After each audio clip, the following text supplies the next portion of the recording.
Peace. Welcome back to another episode of the Money Codes. My name is Joel, here to give you today's money code fix. In today's video, we're going to be talking about what happens, what do you do when you get your credit reports, you go through them, you find all of the factual disputes, you find all of the inaccuracies, and then you send them over to the credit bureaus, and then you hear nothing. 30, 45 days goes by, you don't hear anything. What do you do at that point? So what I want to do, as always, is I want to pull a few sources and citations to do a little bit of myth busting, because some of the information that I hear is not 100% accurate and it's a little bit misleading. So I want to take the opportunity today to go in and answer the question, what do you do when the credit bureaus ignore your dispute letters? All right, so let's just jump right in. CFPB.com. So CFPB are the consumer advocates for you and I when it comes to doing things like, dealing with the credit bureaus, dealing with debt collection agencies, anything dealing with personal finance for consumers. This is the website that kind of enforces that people act the way that they're supposed to act. So I want to read just one sentence off of this page. And mind you, this is an article from 2011. So the numbers are not going to be 100% accurate, which still proves my point.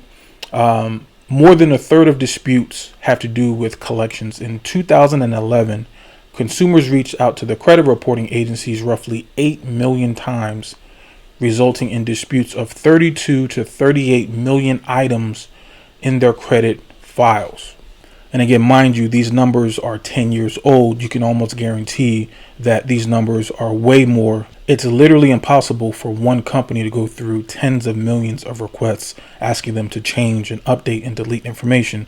So what do the credit bureaus do at this point? What are they doing when they get our letters? So let's go to the next tab. And I want to show you EOSCAR. So you may or may not be aware of EOSCAR, but when you go ahead and you send your letters, and actually let's just read that. EOSCAR stands for the Online Solution for Complete and Accurate Reporting. EOSCAR is a browser-based Metro 2 compliance system that has been developed by Equifax, Experian, Innovis, and TransUnion. So you can see all of the credit bureaus that we're normally accustomed to, your Equifaxes, your Experians, your TransUnion. They even have Innovis. Innovis is also using this system as well. And Innovis is also like the major credit bureaus, but they're a little bit smaller. I talked about that in another video when I discussed how to suppress your information. So that way, when you try to do a dispute, that they don't have information for them to validate that information. That's a different topic. You don't have to worry about that. But really, the only thing that I want you to get out of this next sentence is this. EOSCAR Web was designed to provide data furnishers, and data furnishers are pretty much everyone from mortgage lenders, debt collection companies, your traditional banks, anybody that is reporting something to your credit report. So when you pull your credit reports and you see XYZ credit company, XYZ collection company, all these people that are putting things onto your credit report, they're the data furnishers. So right here it says EOSCAR was designed to provide those guys, the data furnishers, with an online solution for processing automated credit dispute verification. So the moral of the story here is, when you send out your letters to the credit bureaus, no one is reading this manually. Like, nobody is getting your letter, opening up manually, and then going line by line and reading what you have to say. And this was hilarious to me because I was listening to somebody talk about this a couple months back. And this was another person that does credit repair. And then he was talking about when he sends out his dispute ones, his round one letter, if he doesn't get a response, then he sends out a more aggressive round two letter where he's going in on the credit bureaus. He's, hey, you better delete these items. I'm going to go in, I'm going to sue. And as he's describing this, he's really getting animated. He's really getting turned up by telling everyone that when he sends out his letters, his follow-up letters, he's really going in. He's telling the bureaus about themselves, right? It sounds good, but at the end of the day, no one is reading this. No person is going to read this and see this sentence that you're saying and say, oh my gosh, I really, really got to pay attention to what this guy is sending me now. Like, it doesn't happen. It sounds good, and you might feel a little bit better by cussing out the credit bureaus in your letters, but EOSCAR is the system that they take everything that you're sending. I don't care if it's one paragraph or if you want to send 2 pages worth of eloquent writing in Shakespearean Old English, however you want to send it, is all going to get boiled down in EOSCAR in a Metro 2 compliant language. Do not take it personally that someone is not personally handling your items, because as I just mentioned before, there are literally tens of millions of letters that are going out to these bureaus. There is a computer system that is doing it. So I'm saying all that to say, don't take it personally. When you send out your disputes letter, you can write it in basic English. You don't have to curse in your dispute letters. You don't have to send 8 pages worth telling your story about how your dog died and how you don't have to send all that to the credit bureaus. It's all going to get boiled down into this EOSCAR system, into this Metro 2 compliant language, right? So again, how long is it supposed to take? So when we're doing our disputes, FCRA tells us that we have about 30 to 40 days basically from the time they get your items, from the time they get your letter. The credit bureaus, they have 30 days. They got a little bit more time because of COVID, but really that's not even being factored in at this point. So what FCRA wants is 30 days for them to have your items, be able to do a reinvestigation or an investigation to make sure that information is accurate. Otherwise, they're supposed to delete it. However, we know this is not a perfect world. We know that the credit bureaus are not our friends. I've already said that in dozens of my videos on this channel.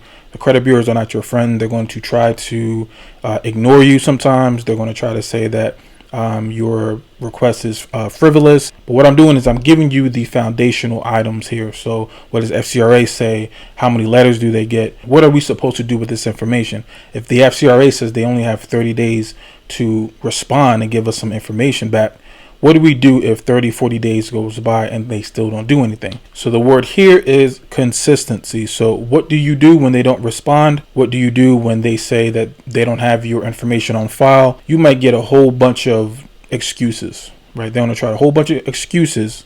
You need to be consistent. You need to send your round ones.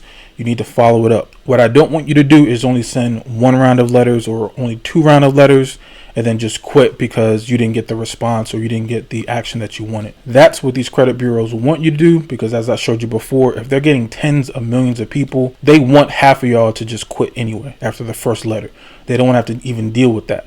But you, if you're watching this video, if you've gone through my course, if you're going through all this information, you know you need to be consistent. So if you are sending your letters out consistently, if you are sending it out via certified mail, which I highly advise, if you're doing your disputes by yourself, I highly recommend that you invest a few dollars, send all your letters certified mail. That way, if push comes to shove, if more than several months goes by, you can always take that information. You can go to the CFPB. You can file a complaint with the Better Business Bureau. You can actually go and get a specialized FCRA attorney. That way, you can actually provide that attorney with all of your letters that are certified with the timestamps that are saying this is when you sent it out. You can pass all that information along to an FCRA attorney, and then they can go ahead and actually sue the credit bureaus if need be. But 9 times out of 10, you're not even going to have to go that far. You just need to be consistent. Just be consistent. Do not quit. Do not wait. Have a credit monitoring service every 35 days, 40 days max. Go ahead and see what changes that have been made to your credit profile. If nothing has been changed, write your disputes again. When you pull your credit reports a month later, depending on what's there, if everything is literally the same, if nothing has happened, if nothing has come in the mail, go ahead and send your disputes again. Send out your round 2s, right? The main thing is you got to be consistent, because they want you to just quit after the first and second attempt. And again, they might try to, again, ignore you. They may send you a letter that says that they're not going to reinvestigate this without supporting documentation. There are several different ways that they may try to give you the runaround, but do not worry. Do not take it personally. So the moral of the story is, do not take it personally. There's no one at the credit bureaus that are just personally reading all of your letters. Be consistent. Do not take no for an answer. Do not let these BS ignored, or these we need more documentation, or we don't have your information on file, or if they say something like we can't find your information in the system, please send your ID or your social security card again because we can't find you. They're going to come up with a whole bunch of just BS to try to throw you off. But all you got to do is just be consistent, stay on course, and over time you will get the results that you want. All right.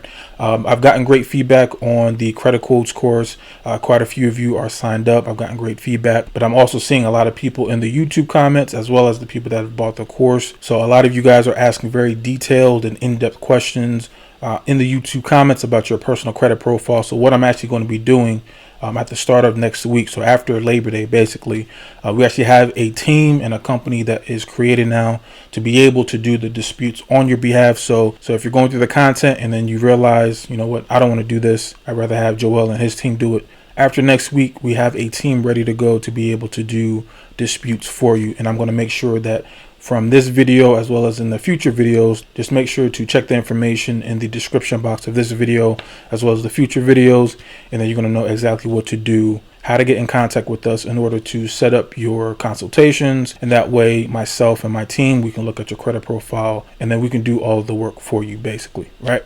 So that's the end of the video. That's all I got. Make sure you like and subscribe. Go down in the comments, let me know your thoughts, and I will check you out in the next video. Peace.